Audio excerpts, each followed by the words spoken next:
Hello, everybody. This is George Ann Hughes, and this is the Byte Show. And right now we have a new guest. His name is Doug Riggs, and he has some important messages for us today. And I'm going to ask you, Doug, to tell us about yourself and how you became involved in all of this end-time activity. Okay. Well, thank you, George Ann. It's nice to be on your program. I was ordained in 1978 in a church in Houston, Texas, a fundamental church. Yes. And then started a Bible church in Tulsa, Oklahoma. Well, we actually started as a prayer meeting. We began to pray Paul's prayers in Ephesians, Philippians, Colossians, and Thessalonians. We began to pray those back to the Lord as a prayer group. And then also our Lord's Prayer in John 17, just seeking the Lord as to what does He require to see all this brought to consummation. And so we were doing that for about 3 years, and I taught Ephesians to this group of believers that I came to know during seminary there. And during that time, we began to meet, and as a result of the prayer group, and then as a result of going through Ephesians, which took about 2 years, we formed a local church, and we called it Morning Star Testimony. That was 1983. And so started meeting and gathering and teaching these folks the Word.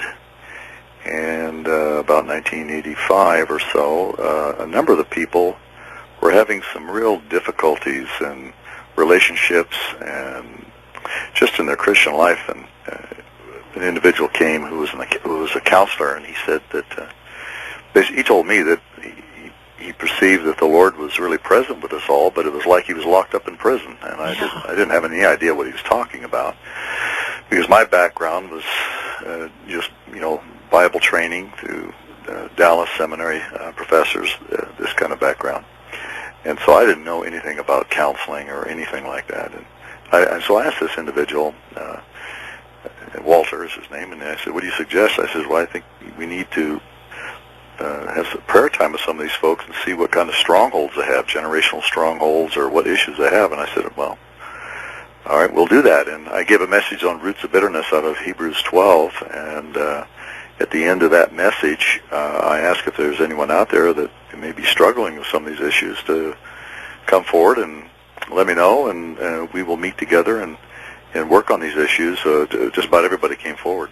Wow. I mean, it was just incredible to me. Because my mindset was just faithfully teaching the Word verse by verse, and giving the whole counsel of God, and that's really all they need. And really, that is not the case, because although that's very important, I did not know that a number of these people that had come to Tulsa had a very severe background of chronic ritual abuse, and were very dissociated, which I didn't even know what that meant at the time.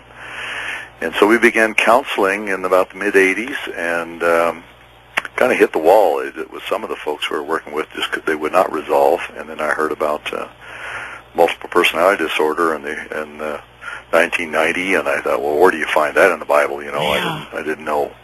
I said, that doesn't sound like anything that I would want to be interested in. But I heard about a man by the name of Jim Friesen, who is a pastor's kid, and he, at the time, was going to have a book that was going to be released, which is titled Uncovering the Mystery of MPD, or Multiple Personality Disorder. So I read that, and then shared some of the findings in that book with some of the people I was counseling with in our assembly at the time. And I remember this one individual that, she switched into a very small 6-year-old child altar and identified herself. And I asked her, I said, well, how come I haven't met you before? And, what's your name? She gave me her name as a different name than the presenting person. And she said, I would not come out and talk with you unless I first knew that you would believe us. And when she would believe us is, of course, how a multiple perceives their inner world. Yeah. And so from 1991 all the way to the present, that began a very long and arduous journey of discovering what dissociative identity disorder is. It was formerly called multiple personality disorder. But it's a trauma-based disorder, Yeah. and it just means that a person can fragment and their inner world can be organized and structured in such a way that it's a pre-planned realm of it's a kingdom, actually. It's an internal kingdom that can be structured by the powers of darkness to hide secrets, to hide agenda, to hide different, parts of the plan that's on the dark side to bring in a new world order. And of course, Yeah. I wasn't aware of. I was aware of the historical side of this, but I was not aware that this could be hidden in such a way in people.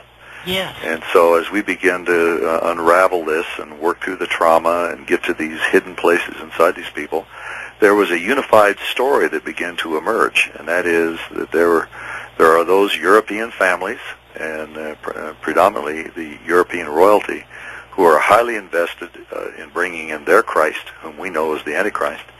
And a number of these people had come, not all of them, but some of them come out of European royalty, and they were structured to be introduced into the church and into society to operate as a stealth weapon to bring in the New World Order. And I know Russ Dizdar, of course. I didn't know him at the time, but he has a parallel history in working with these folks, and so that's this. I've been doing that work since then, and of course, my main thrust has been studying the Bible and trying to understand where we are in history, and to help our people here be grounded and understand God's plan for the time in which we live. So that's kind of a summary of things. Well, that's quite a summary.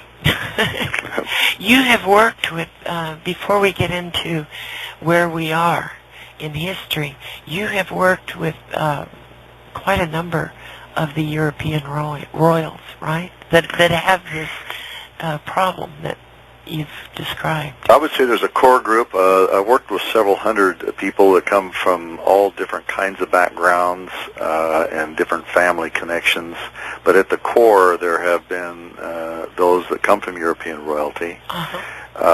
Some of the innermost core have reported to me, and I believe them, that at the age of 13, as in Genesis 6:1-4, high-level principalities impregnated them to produce an offspring known as Nephilim, and that some of these mothers, which out of all the several hundred I've worked with, only about 4 or 5 are in that category, so it's a very selective group, but they are European royalty.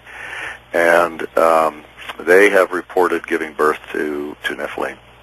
And this probably sounds so bizarre to people, but if you go back and read Genesis 6:1-4 and understand the exegesis of that passage, that is the sons of God there are not the line of Seth, that these are the B'nai Elohim, that is according to Job 1 and 2 and Job 38, these are angels. And as a result of this union, they produced a hybrid offspring, which are called Nephilim, or the heroes of mythology. Yeah. And, I think 140 years ago, G.H. Pember wrote a book titled Earth's Earliest Ages, which is still available. He mentioned in his book that there were 2 eruptions of this phenomenon during the time of Noah, and then also afterward, a more confined, that these entities populated Canaan in advance of the children of Israel dispossessing them. Right. And then he made the comment at the end of his book, and I have the quote here, that he said, just prior to the return of the Son of Man, there will be a third and final eruption of these Nephilim entities at the end of the age. And so when I heard these reports, I had enough history and enough biblical understanding to know that this is not way out on left field. In fact, Jesus says, as it was in the days of Noah, so shall it be at the return of the Son of Man. And I think in Matthew 24 and Luke 17. So, this is just Satan's final, part of his final plan to prepare the world to bring in his Christ, and I believe his Christ will be Nephilim. It will not be fully human. It'll be a Superman. It'll be an entity that he will present to the world as the final evolutionary process